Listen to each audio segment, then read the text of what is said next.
A'udzu billahi minasyaitonir rajim. Bismillahirrahmanirrahim. Alhamdulillahirabbil alamin.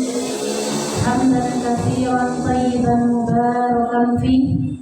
Hamdan yuwafi ni'amahu wa yukafi mazidah. Allahumma salli wa sallim ala nabiyyina Muhammad sallallahu alaihi wasallam. Allahumma salli ala Muhammad wa ala ali Muhammad. Qala Allahu fil Qur'anil Karim, a'udzu billahi minasy syaithanir rajim. Bismillahirrahmanirrahim. Wa idza sa'alaka 'ibadi 'anni fa inni qarib ujibu da'watad da'i idza da'an falyastajibu li wal yu'minu bi la'allahum yarshudun. Shadaqallahul azim. Alhamdulillahirabbil alamin. Bersyukur kita kepada Allah Subhanahu wa taala atas segala rahmat dan karunia yang Allah berikan kepada kita. Mulai dari kita bangun tidur sampai nanti kita tidur kembali, begitu banyaknya nikmat dan karunia yang telah Allah berikan kepada kita. Kemudian sholawat beserta salam tidak akan pernah kita lupa untuk Rasulullah kita, junjungan kita, Nabi besar Muhammad sallallahu alaihi wasallam. Semoga di yaumil akhir kelak kita mendapatkan syafaat dari Rasulullah sallallahu alaihi wasallam. Amin ya rabbal alamin. Ibu-ibu yang dirahmati Allah, anggota pengajian Ranting Al-Manar. Alhamdulillah hari ini Allah diperjumpakan kita Bu di masjid yang dicintai oleh Allah, di tempat-tempat yang disayangi oleh Allah, dan berkumpul dengan orang-orang yang disayangi oleh Rasulullah. Kita berkumpul di masjid, mengadakan kegiatan pengajian, kemudian kita berkumpul dengan ibu-ibu yang solehah. Semoga ini menjadi amal soleh untuk kita, dan nanti kita di yaumil akhir bisa menjadi saksi nanti kalau selama di dunia kita berada di tempat-tempat yang diridhoi oleh Allah Subhanahu wa taala. Ibu-ibu yang dirahmati Allah, pada hari ini kita akan membawakan sebuah cerita. Mau nggak Ibu dengarkan ceritanya? Mungkin setiap hari dan setiap waktu kita selalu berdoa kepada Allah. Dalam sholat kita berdoa, sesudah sholat kita berdoa, mau makan kita berdoa kan Bu? Sesudah makan berdoa, mau tidur berdoa, bangun tidur berdoa.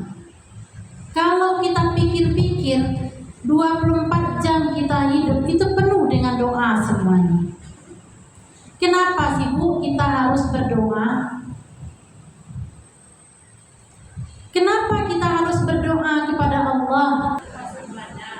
Doa adalah intinya ibadah.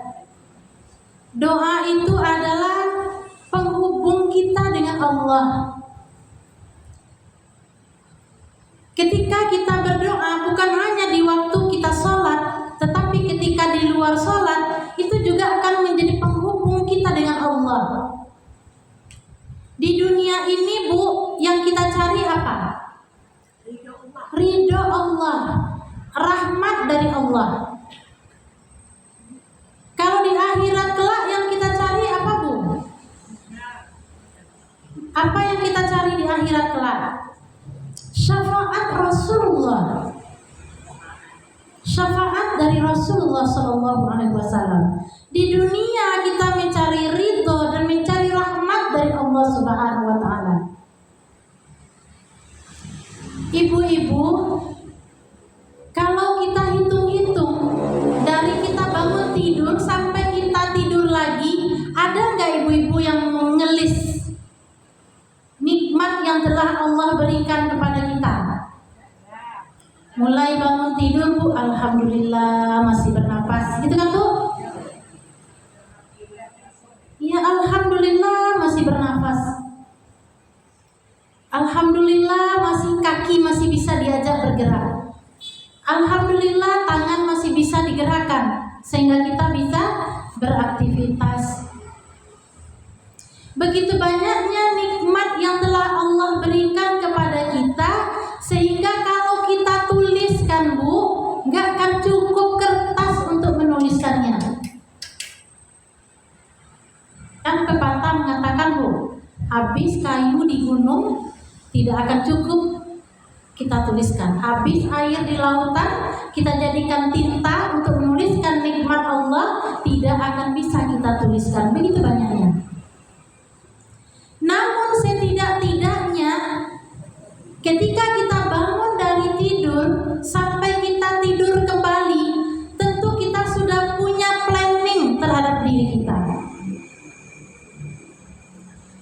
Rencana-rencana dalam kehidupan kita sehari-hari agar kita mendapatkan rahmat dari Allah Subhanahu wa Ta'ala. Jangan lupa kita perbaharui selalu niat kita kepada Allah Subhanahu wa Ta'ala. Karena innamal a'malu binniyat. Setiap perbuatan tergantung pada apa yang kita niatkan. Kalau kita niatkan karena Allah, kita dapatkan pahala dari Allah. Kalau kita niatkan nak dapat perhatian dari tetangga, dapat, Bu, perhatian dari tetangga. Nah, kita harapkan pujian dari orang lain, dapat pujian dari orang lain. Tapi kita nggak dapatkan pahalanya dari Allah Subhanahu wa Ta'ala. Oleh karena itu, apapun yang kita lakukan dalam kehidupan kita sehari-hari, jangan lupa setiap hari kita perbaharui niat kita. Apa niat kita? Lillahi ta'ala. Lillahi ta'ala. Semoga kita mendapatkan dari niat kita itu, kita insya Allah akan mendapatkan apa yang kita inginkan. Kalau Allah sudah ridho dengan apa yang kita lakukan, apapun yang kita minta, Bu, dikasih sama Allah. Apapun yang kita doakan sama Allah, dikasih sama Allah. Ketika Allah ridho dengan apa yang kita lakukan. Pada hari ini, Bu, kita akan belajar tentang doa-doa yang mustajab yang dilakukan oleh para nabi. Kita akan belajar tentang doa-doa yang dilafalkan oleh para nabi, yang doanya itu mustajab, dikabulkan oleh Allah Subhanahu wa Ta'ala. Mungkin kita sudah hafal, Bu, dengan doa-doa ini, karena ini doa-doa keseharian kita sesudah sholat. Ibu-ibu yang dirahmati Allah, kita akan mulai dari doanya Nabi Adam. Ibu kenal Nabi Adam, Bu? Kenal nama. Nabi Adam, nabi yang pertama kali diciptakan oleh Allah, yang hidupnya di dalam surga dulunya. Itu manusia pertama. Kita ini, Bu, semuanya adalah keturunan Nabi Adam alaihissalam. Ketika Nabi Adam Allah ciptakan, Allah tempatkan Nabi Adam itu di surga. Ibu udah pernah masuk surga belum? Tapi udah pernah dapat gambaran dah, Bu, surga itu bagaimana? Senikmat-nikmatnya hidup kita di dunia, tidak akan ada tandingannya, Bu, dengan nikmatnya hidup di surga. Seenak-enaknya kita makan di dunia, tidak ada makan yang paling enak selain di surga. Pengen tak, Bu, kita masuk surga? Insya Allah kita akan masuk surga. Amin. Nabi Adam alaihissalam awal dia tinggal di surga. Karena Adam kesepian Bu, nggak ada kawan di surga tuh. Adam minta sama Allah supaya diciptakan Siti Hawa sebagai teman hidupnya di dalam surga. Allah penuhi permintaan Nabi Adam, Allah ciptakan Siti Hawa. Yang konon kabarnya dari tulang rusuknya Nabi Adam. Ketika Hawa sudah diciptakan, kemudian Allah berfirman kepada Nabi Adam, tinggallah kamu wahai Adam dan istrimu di surga ini, kamu makanlah apapun yang pengen kamu makan, semuanya kamu makan. Tapi satu Adam, jangan sekali-kali kamu dekati atau kamu makan buah khuldi ini. Melihat Adam dan istrinya bahagia di surga, ada yang iri Bu. Siapa Bu biasanya yang iri dan kira? Setan, iblis. Dia gak senang melihat Adam. Bahkan Allah mengatakan untuk tunduk kepada Adam, iblis gak mau. Untuk apa tunduk kepada Adam? Toh dia diciptakan dari tanah, aku diciptakan dari api. Sifat sombongnya iblis muncul. Tetapi namanya iblis udah mendapat sertifikat dari Allah untuk menggoda manusia. Mulai dari Nabi Adam sampai sekarang. Tapi Bu, kalau syaitan atau iblis itu nggak maksa Bu. Ada nggak syaitan maksa-maksa kita? Dorong-dorongnya kita ada nggak Bu? Enggak. Setan tuh hanya bisik-bisik Bu di telinga kita. Tidurlah, gak usah dengar kajiannya, gitu kan Bu? Terus ditiup-tiupnya mata kita tuh biar ngantuk, gitu kan? Itu dia cuma membisik-bisikkan. Tidak ada dia dorong-dorong kita. Kita mau sholat disikutnya kita nggak ada. Cuma dia bisik-bisikkan aja, ngapain sholat? Iya, orang pagi subuh-subuh itu enak-enak tidur, ngapain bangun kata setan. Iya, nggak ada tuh setan maksa-maksa kita. Begitu juga ketika iblis dan Nabi Adam di dalam surga. Nabi Adam tuh awalnya nggak mampan Bu, digoda iblis. Tapi iblis ini pintar nyari kelemahannya Adam. Dia tahu kalau Allah sudah melarang Nabi Adam dan istrinya untuk mendekati pohon khuldi itu. Dicari kelemahannya di situ. Digoda Adam nggak mampan. Akhirnya didekatin istrinya. Apa kata iblis kepada Siti Hawa? Hawa, kamu tahu nggak kenapa Allah larang makan buah khuldi? Buah khuldi itu buah kekal. Kalau kamu makan, kamu akan kekal di surga, kata iblis. Akhirnya apa? Namanya perempuan Bu. Ya kan, mulai merengek ke Adam. Pertama cuma aku pengen katanya sama Adam. Kata Adam jangan, dilarang sama Allah. Besoknya merengek lagi, kan gitu kan Bu ya. Kita kan penerusnya Siti Hawa kan Bu. Jadi apapun ada tuh bawaan-bawaan Siti Hawa tuh sampai sekarang sama kita tuh ada seperti itu. Maka kadang-kadang kita sebagai perempuan ini kadang-kadang karena rengean-rengean itu sehingga membuat suami-suami kita nggak berdaya, sehingga melakukan kesalahan seperti yang dilakukan oleh Adam alaihissalam. Karena Hawa merengek-rengek terus, kemudian diambil juga, dipetiklah buahnya. Siti Hawa karena dia bernafsu sekali mau makan itu, dia makan Bu sampai habis, sampai ketelan. Adam baru sampai di tenggorokan, udah ditegur sama Allah. Nah akibat dosa yang mereka lakukan itu akhirnya mereka kan kena sanksi. Apa sanksinya? Mereka tidak boleh lagi tinggal di surga. Akhirnya mereka diusir ke bumi. Adam tahu kalau dia sudah melakukan dosa. Apa doa Nabi Adam yang dia ucapkan, Bu? Rabbana zalamna anfusana wa illam taghfir lana wa tarhamna lanakunanna minal khasirin. Ya Allah, kami telah menzolimi diri kami. Jika Engkau tidak mengampuni dan menyayangi kami, maka termasuklah kami orang-orang yang zolim. Diampuni, Bu, dosanya Nabi Adam.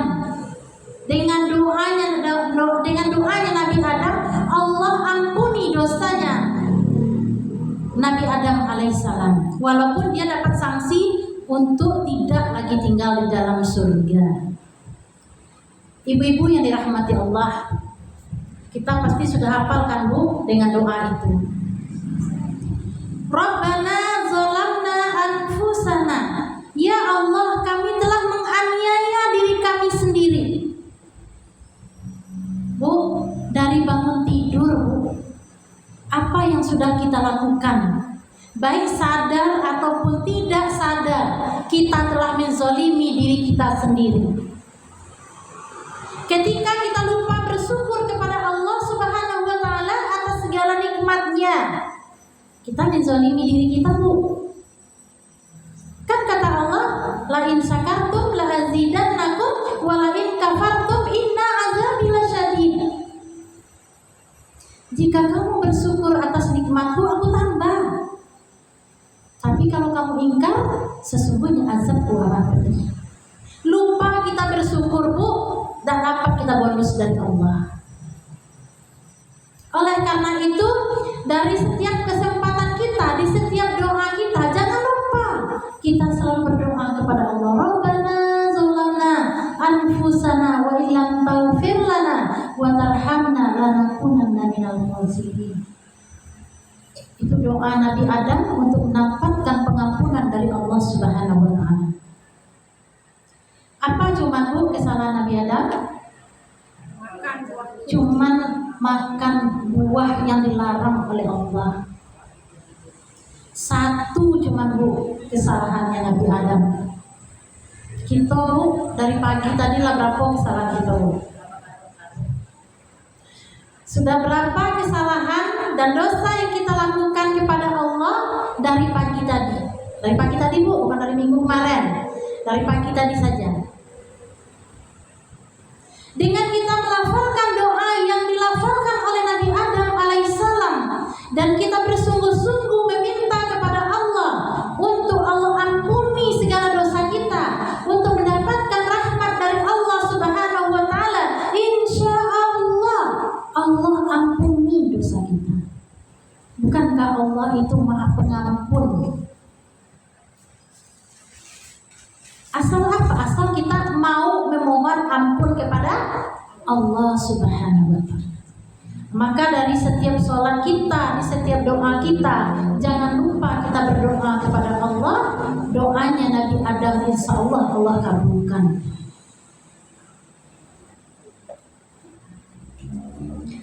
Itu doa Nabi Adam. Yang kedua, Bu. Yang kedua adalah doanya Nabi Yunus. Ini doa kita sehari-hari, Bu, tapi doa-doa ini doa-doa mustajab yang dilakukan oleh para nabi yang ada di dalam Al-Quran. Nabi Yunus, Bu, Ibu kenal Nabi Yunus?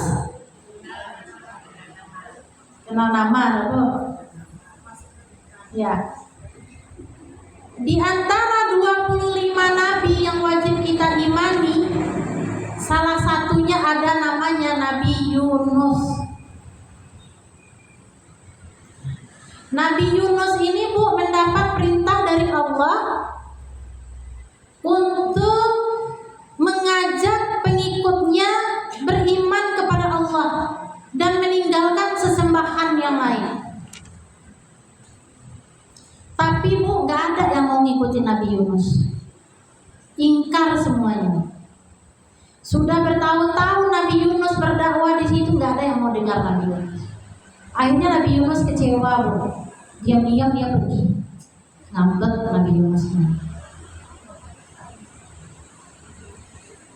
Nabi Yunus pergi, kemudian numpanglah Bu dia dengan sebuah kapal. Nabi Yunus dan pengikutnya naik ke kapal. Di tengah-tengah laut kapalnya oleng. Terus kata nahodanya, keberatan penumpang, ini harus dikurangi. Di dalam suatu kisah yang lain diadakan undian, ditulis namanya, kemudian dilotre. Siapa yang keluar namanya, campakkan ke laut. Yang keluar Bu, nama Nabi Yunus. 3 kali dilotre keluar terus nama Nabi Yunus. Supaya kapalnya tidak karam dan semuanya tidak tenggelam ke dalam laut, maka Nabi Yunus dilemparkan ke tengah lautan. Namun Allah sudah mempersiapkan solusinya. Apa solusinya? Allah perintahkan ikan paus untuk menangkap Nabi Yunus, bulat-bulat langsung masuk ke perutnya Bu, tanpa nyangkut di giginya. Dia ditelan sama ikan. Ada beberapa riwayat mengatakan Nabi Yunus itu di dalam perut ikan itu ada mengatakan 40 hari, ada mengatakan 30 hari, Allahu a'lam. Ibu 1 jam dalam perut ikan mau nggak Bu? Dalam perut ikan tuh Bu nggak ada listrik, nggak ada lampu, nggak ada AC. Kalau kita belah kan Bu ikan, apa yang ada dalam perut ikan tuh Bu? Tulang kan Bu, tulang-tulang, ada telur, ada daging, ada apa semuanya. Namanya ikan paus kan besar. Maka Nabi Yunus ditelan bulat-bulat sama ikan. Disitulah Bu Nabi Yunus mengakui kesalahannya. Apa kesalahan Nabi Yunus? Lari dari medan dakwah. Kan dia disuruh tadi tuh untuk berdakwah kepada umatnya agar taat kepada Allah Subhanahu wa taala. Karena umatnya ingkar, Nabi Yunus kabur tanpa izin Allah, sehingga dia ditangkap oleh ikan paus. Apa doanya Nabi Yunus Bu? La ilaha illa anta subhanaka inni kuntu minaz zalimin. Nah itu doanya Nabi Yunus Bu, kita dapat semua. La ilaha illa anta, tiada Tuhan kecuali Engkau ya Allah. Subhanaka, maha suci bagimu. La ilaha illa anta subhanaka inni kuntu minaz zalimin. Aku termasuk orang-orang yang telah menzalimi diri sendiri. Itu selalu yang diucapkan oleh Nabi Yunus. La ilaha illa anta subhanaka inni kuntu minaz zalimin. Coba Bu dalam perut ikan Bu, ngapain? Bergerak aja susah, bernapas aja susah, gelap. Tapi Nabi Yunus ingat akan kesalahannya dan memohon ampun kepada Allah dan melapaskan doa itu. Apa yang terjadi? Akhirnya Nabi Yunus dimuntahkan oleh ikan itu Bu, dan terdamparlah dia di sebuah pantai. Begitu dia lihat, ternyata dia kembali lagi Bu ke tempat pengikutnya tadi itu, yang ingkar-ingkar tadi itu. Tapi subhanallah, begitu Nabi Yunus sampai, umatnya udah taat semua sama Allah Subhanahu wa taala. Nah, itu satu cuman kesalahannya Bu, lari dari medan dakwah, sehingga dia harus dihukum oleh Allah di dalam perut ikan. La ilaha illa anta subhanaka inni kuntu minaz zalimin. Ibu-ibu yang dirahmati Allah, doa-doa itu ada di dalam Al-Quran. Kenapa sih Bu diceritakan doa itu kepada kita? Supaya kita juga mengamalkan doa itu Bu. Dalam perut ikan itu gelap, sempit. Ketika kita gelap, ketika kita sempit, ketika kita gundah gulana, ketika kita merasa bersalah, merasa berdosa, ucapkan doa yang diucapkan oleh Nabi Yunus alaihissalam. Insya Allah Allah akan berikan jalan keluar dari setiap persoalan kita. Buktinya Nabi Yunus dikasih jalan keluar sama Allah. Kalau kita yakin dengan doa itu, insya Allah, Allah itu kan dekat. Wa idza sa'alaka ibadi anni fa inni qarib. Kalau hambaku bertanya tentang aku, wahai Muhammad, katakan aku tuh dekat sekali dengan hambaku. Bu, kalau ibu kehilangan kunci, apa yang ibu ucapkan? Kunci tidak ketemu nih Bu, mondar mandir, nggak ketemu. Apa yang kita ucapkan?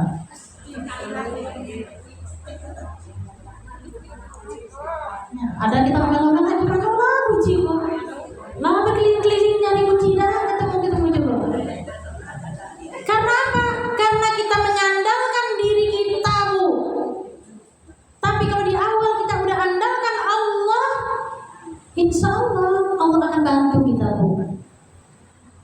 Kita kehilangan kunci, astagfirullah, di mana kunci kok dah? Astagfirullah, di mana ada kunci kok? Dengan astagfirullah kan hati kita tenang tuh, pikiran kita tuh tenang tuh, sehingga tuh nampak tuh tergantung ternyata di dindingan Bu. Nah, kalau ingin sedang sholat, itulah kerjaan negawainya iblis Bu. Jarum kecil aja kita lagi keliling-keliling nyari dalam sholat, kata setan apa? Itu di dalam kotak gitu kan Bu. Akhirnya apa? Oh iya nanti sudah sholat pun ada yang lagi kan gitu. Itu kerjanya setan yang membisik-bisikkan kepada kita, bahkan di dalam sholat kita pun sekalian dibisikkan oleh setan. Nah Bu, kita sebagai manusia tak luput dari rasa bersalah dan dosa. Alangkah sedikitnya kita memohon ampun kepada Allah ketika kita tidak menyadari bahwa kita sesungguhnya sudah banyak melakukan kesalahan. Kan sama Bu, kita kesandung kaki, tersandung batu. Apa yang kita ucapkan? Astagfirullahaladzim. Dosa kita diampuni, rasa sakitnya berkurang. Tapi Bu, kalau kita kesandung batu, dasar batu nih, membatu tahu apa kita diomel-omel, sakitnya semakin jadi, ya batunya ya namanya batu. Oleh karena itu maka marilah kita dalam setiap kehidupan kita hadirkan Allah dalam setiap permasalahan kita, termasuk permasalahan-permasalahan yang kecil. Seperti mencari kunci tadi itu, astagfirullah, di mana ada kunci kok? Artinya apa? Allah tuh tahu gitu. Kita nanya sama Allah. Allah memang ini kuncimu enggak? Seperti itu Allah jawabnya. Tapi Allah itu maha mendengar, maha melihat, maha mengetahui apa yang sedang kita pikirkan. Ibu-ibu yang dirahmati Allah, oleh karena itu Allah itu sesuai dengan prasangka kita. Ketika kita mengucapkan astagfirullah ya Allah, di mana kunci? Kan hati kita katakan nih, iya, di mana ya kunci gitu kan? Nanyanya sama Allah gitu. Kita yakin Allah pasti ditunjukin itu Bu. Cuma kadang-kadang kan kita ragu-ragu Bu. Iya lah, ditunjukin sama Allah gitu kan? Benar nggak ini gitu? Coba dulu Bu. Ketika keyakinan kita sama Allah ditunjukin sama Allah Bu, yakin. Makanya Allah itu sesuai dengan prasangka hambanya. Sejauh mana kita bisa berprasangka baik kepada Allah Subhanahu wa Ta'ala. Sudah dua doa ya Bu ya. Satu doanya Nabi Adam, doa minta ampun. Rabbana zolamna anfusana wa illam taghfir lana wa tarhamna lanakunanna minal khasirin. Ya Allah, kami telah menganiaya diri kami. Jika Engkau tidak ampuni ya Allah, jika Engkau tidak rahmati, maka termasuklah kami orang-orang yang merugi. Yang kedua doanya Nabi Yunus, la ilaha illa anta subhanaka inni kuntu minadz zalimin. Tiada Tuhan kecuali Engkau ya Allah, Maha suci bagimu ya Allah. Sesungguhnya aku telah menzalimi diriku sendiri.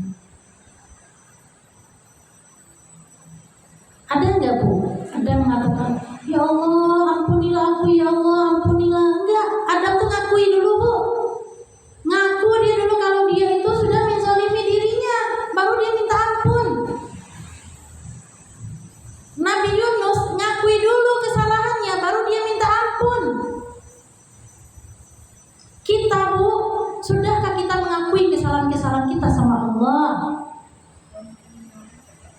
Ini penting, Bu. Jangan sampai kita dicap oleh Allah orang-orang yang merasa tidak berdosa. Dosa itu kan ada dosa yang tersembunyi dan dosa yang nampak. Ada dalam hati aja kadang-kadang kita udah melakukan dosa, Bu. Apalagi kita ibu-ibu, diam aja kadang-kadang kita melakukan dosa. Diam aja, kita diam aja nih. Terus ada orang lewat, apa kata hati kita? Ih, bajunya gak cocok, gitu kan? Iya, diam aja kita berdosa. Apalagi kita banyak omong. Apalagi kita banyak cerita, Bu. Ngumpul-ngumpul dengan tetangga, ngumpul-ngumpul dengan komunitas, main WA. Di WA aja sempat-sempatnya gibah. Ya kan? Duduk dengan tetangga sempat-sempatnya gibah. Jangankan kita duduk dengan tetangga, Bu, kita duduk sendiri di depan rumah, orang lewat, kita masih melakukan dosa, Bu. Oleh karena itu marilah kita senantiasa beristighfar kepada Allah Subhanahu wa Ta'ala. Kita akui, Bu, kita ini manusia lemah. Kita akui manusia itu tidak luput dari rasa salah dan dosa. Tapi sebaik-baiknya dosa yang kita lakukan adalah kita menyadarinya dan memohon ampun kepada Allah supaya nggak numpuk-numpuk, Bu. Dosa hari ini habis, gitu kan? Kan kalau kita sholat 5 waktu, dosa kita zuhur ke asar, asar habis. Dosa kita asar ke maghrib, maghrib habis. Dosa maghrib ke isya, isya habis. Dosa kita ke subuh, subuh habis. Makanya ketika kita menjalankan sholat 5 waktu dan kita beristighfar kepada Allah, Allah ampuni dosa kita, Bu. Karena Allah itu Maha Pengampun. Jadi jangan ragu-ragu, Bu. Allah sesuai prasangka hambanya. Ayolah Allah ampuni dosa aku ini. Itu ragu-ragu, Ibu, namanya baca itu. Yakin aja, Bu, Allah ampuni dosa. Maka istighfar selalu. Akuilah setiap kesalahan kita kepada Allah Subhanahu wa Ta'ala. Dan itu akan menenteramkan, Bu. Akan menenteramkan. Kita dimaki-maki orang, Bu. Dimaki kita sama orang. Kita nggak balas, Bu. Tapi kita mikir-mikir gitu kan. Ya Allah, iya ya, aku salah. Ampuni aku ya Allah, aku salah.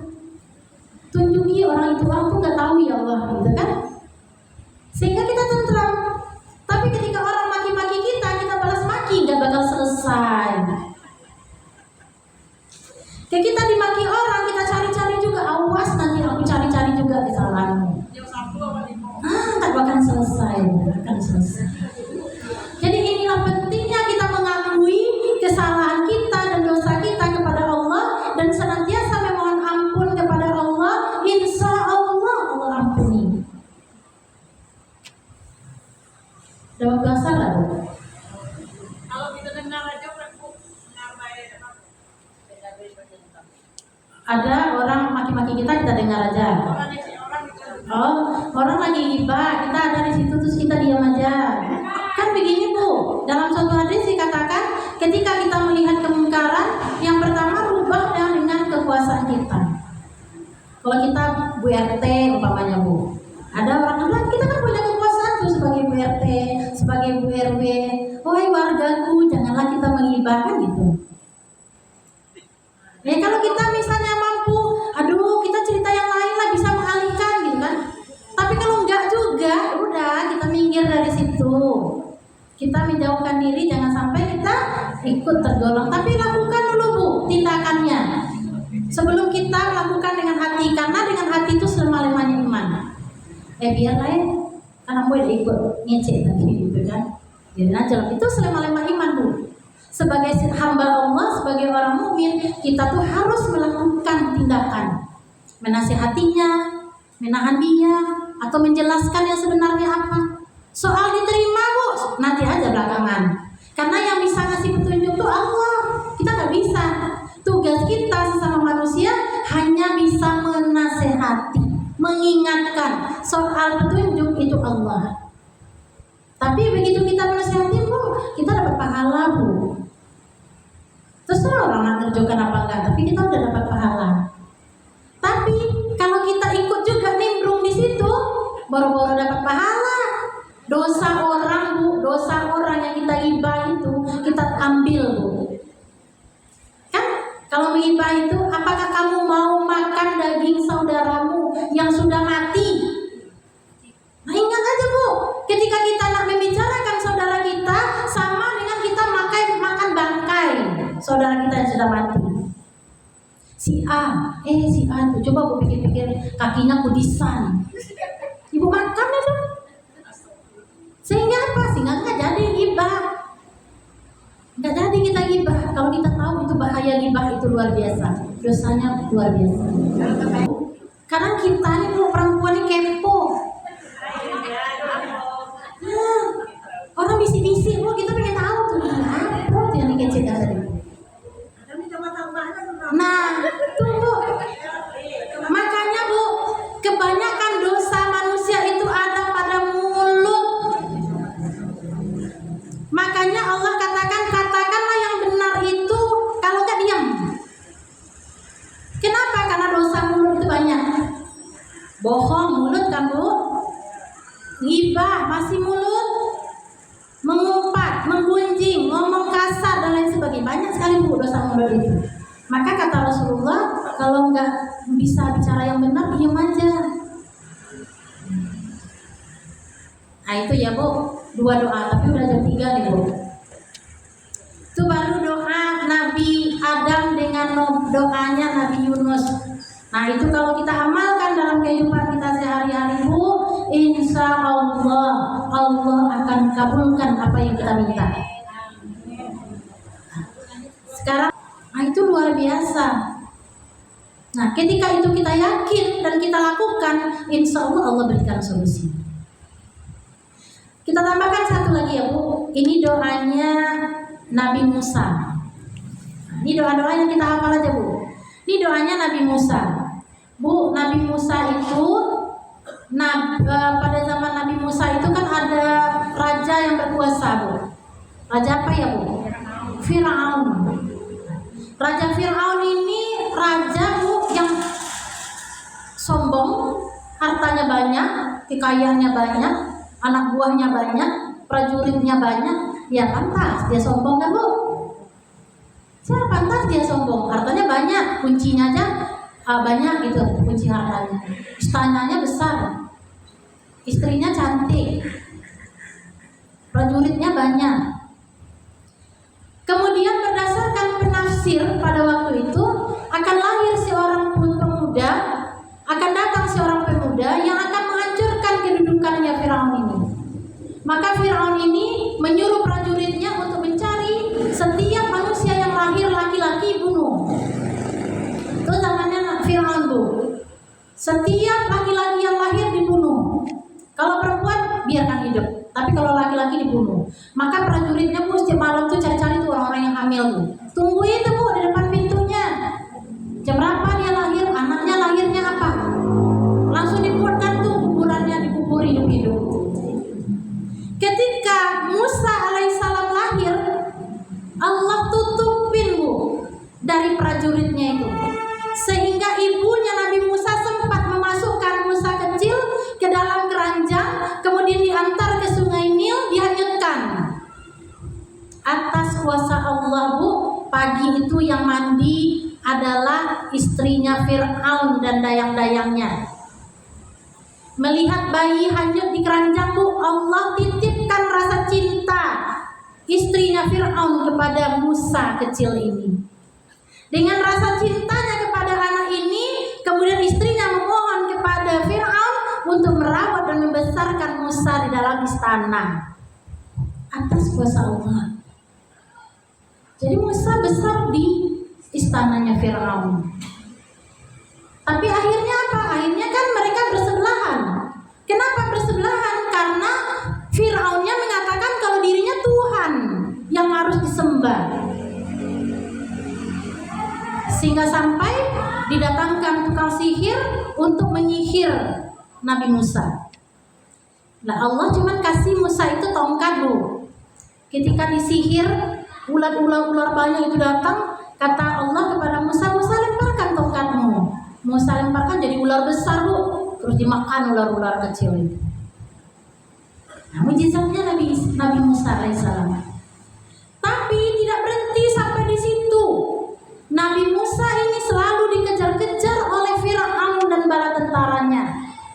Maka Nabi Musa mengamalkan doa, Rabbi shrahli sadri wa yassirli amri wahlul 'uqdatam min lisani yafqahu qawli. Bukan hanya adu argumen dia dengan Firaun, tapi adu otot, Bu. Apa doanya Nabi Musa? Rabbi shrahli, ya Allah lapangkan dadaku. Ada nggak Nabi Musa kata, ya Allah lumpuhkan Firaun? Nggak ada. Tapi apa kata Nabi Musa? Rabbi shrahli sadri, ya Allah lapangkan dadaku. Wa yassirli amri, mudahkan urusanku. Wahlul 'uqdatam min lisani, lancarkan pasihkan ucapanku ya qauli, agar mereka paham apa yang aku sampaikan. Tuh, Bu, doanya Nabi Musa. Gak ada, Bu, dia doa ya Allah mampuskan ke Firaun. Enggak. Nah, untuk kita, Bu, sebagai umatnya Nabi, sebagai manusia yang setiap hari pasti melakukan dosa dan kesalahan, maka tirulah doanya Nabi Musa ini. Apa? Rabbi shrahli sadri, minta, Bu, dilapangkan dada kita. Ketika kita punya persoalan, jangan kita langsung minta sama Allah, ya Allah balaslah orang itu, nggak penting, Bu, itu. Cukup kita minta sama Allah, ya Allah lapangkan dadaku, ya Allah lapangkan dadaku, mudahkan urusanku, pasihkan ucapanku sehingga mereka paham apa yang aku sampaikan. Firaun, Bu, yang dihadapi Musa. Kita, Bu, di rumah kadang ngadapin bapak ya, Bu. Ketika kita punya masalah ngadapin bapak, umpamanya bacain aja itu, Bu. Rabbi shrahli sadri, bapakku gitu kan, suamiku gitu, anakku gitu. Rabbi shrahli sadri, Allah lapangkan dadaku ya Allah. Kenapa? Ketika dada kita lapang, pikiran kita itu akan sehat, Bu. Kenapa kadang-kadang kita tuh marah, membabi buta? Karena dada kita tuh sempit. Tuh dah, Bu, sempit. Nah, jadi, Bu, di dalam kehidupan kita lapangkan dulu, minta lapangkan dulu dada kita. Sama Allah minta lapangkan dulu dada kita. Sehingga apapun persoalan dalam kehidupan kita, ketika dada kita lapang, pikiran kita sehat, maka disitulah datangnya pertolongan Allah. Disitulah datangnya pertolongan Allah, sehingga kita bisa menyelesaikan setiap persoalan kita, insya Allah.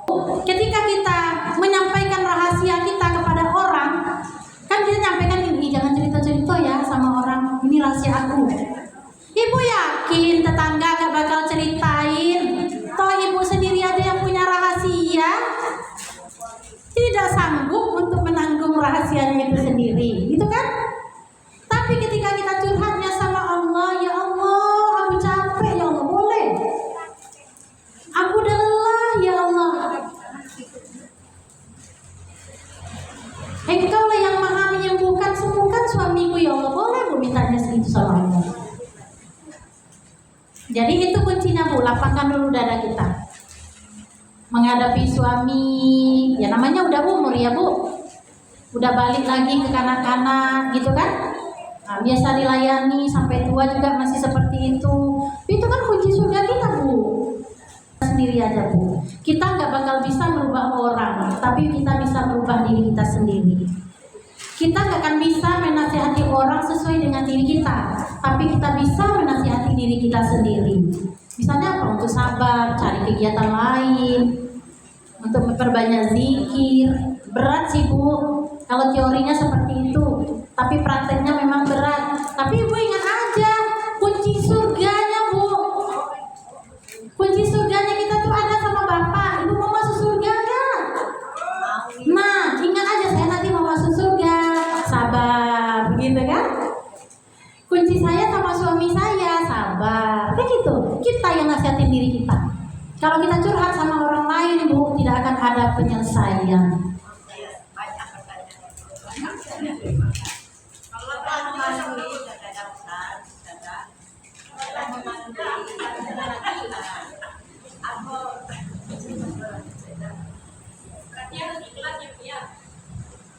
Itulah tergantung keikhlasan kita Bu. Ibu ingat aja apa? Jangan Ibu ingat sekarangnya. Ingat dulu Bu, ketika dia gagah, ya kan? Ketika dia gagah, udah berapa tahun hidup gagah? Sekarang udah berapa tahun dia misalnya sakit? Mana yang lebih banyak sakitnya daripada sehatnya?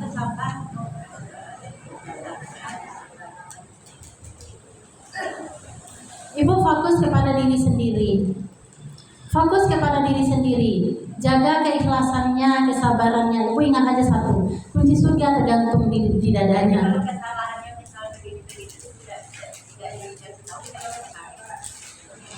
Sekarang Bu, kalau di posisi yang seperti itu, mengasih tahu tuh cuma sebatas kita ngasih tahu Bu.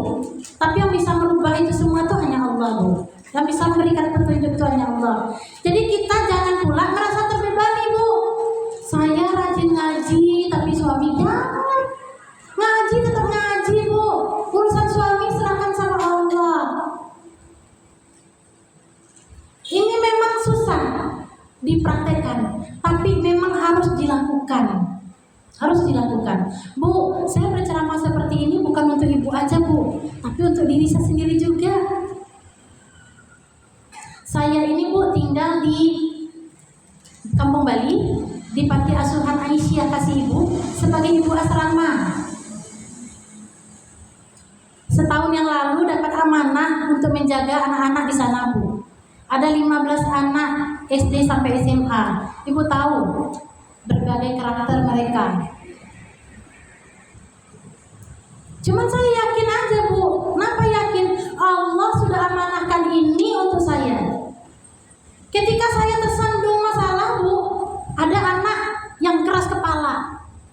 Keras kepala Bu, melawan sama kita. Saya cuman Bu istighfar aja berbanyak. Si A istighfarnya 30 kali Bu, baru nyambung sama dia. Iya, saya kalau mau manggil anak Bu, istighfar dulu Bu. Astagfirullahaladzim, astagfirullahaladzim, astagfirullahaladzim. Tergantung keras kepalanya. Semakin keras kepalanya, semakin banyak istighfarnya Bu. Di rumah kita juga seperti itu. Sama anak kita, sama suami kita, berbanyak saja istighfar. Insya Allah, Allah pasti akan memberikan solusinya. Ya Bu.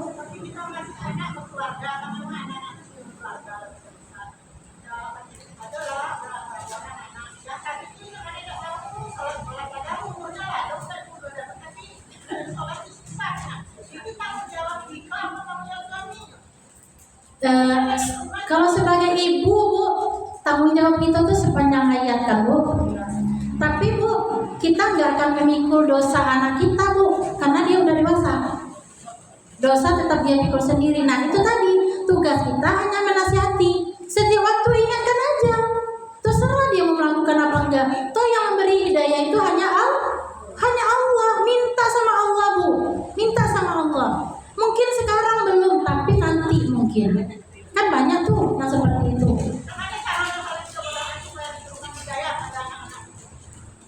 Kalau berdoa sama Allah itu Bu, bisa dengan bahasa kita yang kita pahami. Ibu apa doa yang paham Ibu nyampai sama Allah? Ibu ngomong sama tetangga pakai bahasa Jawa kah, pakai bahasa Inggris kah, bahasa Indonesia kah? Mana kira-kira Ibu yang lebih nyaman berbicaranya? Kalau kita nyaman bahasa Indonesia, Allah, Engkau sudah amanahkan hamba anak ini ya Allah. Hamba cuma bisa menasihatinya ya Allah, tapi yang ngasih petunjuk Engkau ya Allah, yang maha beri petunjuk. Tunjuki ya Allah. Di setiap waktu Bu kita doakan. Di setiap waktu. Jadi jangan kita merasa terbebani Bu. Karena yang memberi petunjuk itu hanya Allah. Itu enggak wewenangnya kita. Kita sebagai manusia sama manusia itu saling menasihati. Tugas kita hanya mengingatkan anak kita.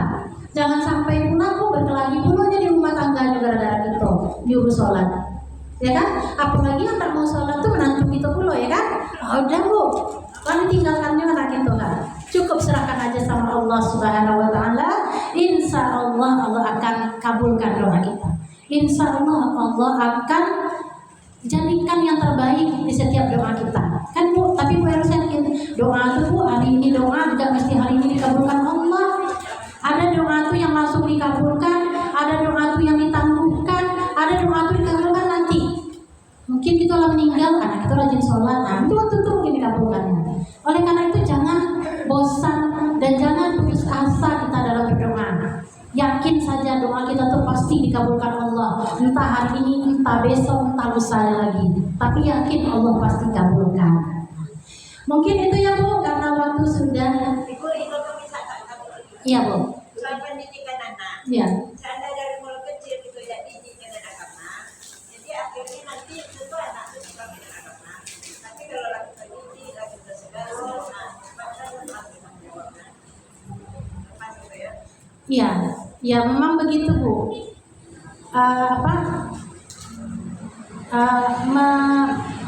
Menggambar di atas air, betul? Melukis di atas air, dan melukis, mengajarin anak di waktu kecil bagaimana melukis di atas batu, kan gitu. Mengajarkan anak di waktu dewasa bagaimana melukis di atas air. Nampak, tapi sekarang hilang juga, gitu kan? Tapi kalau di atas batu es Bu, kan nampak juga nanti. Jadi jangan bosan-bosan untuk selalu berdoa. Allah itu tahu yang terbaik bagi hambanya. Allah tidak pernah menentukan buruk Bu untuk hambanya. Tidak. Allah itu selalu tetapkan yang baik-baik takdir hambanya. Kita jangan kira Bu, menurut kita buruk takdir kita. Kita nggak tahu rahasia Allah di balik itu pasti ada kebaikan-kebaikan. Insya Allah kalau kita itu menerimanya, Allah akan ganti dengan yang lebih baik. Nah demikian Ibu ceramah yang bisa saya sampaikan pada hari ini. Mudah-mudahan ada manfaatnya untuk kita semua dan untuk kita amalkan dalam kehidupan kita sehari-hari. Saya mohon maaf jika kata-katanya kurang pas. Kemudian kepada Allah saya mohon ampun.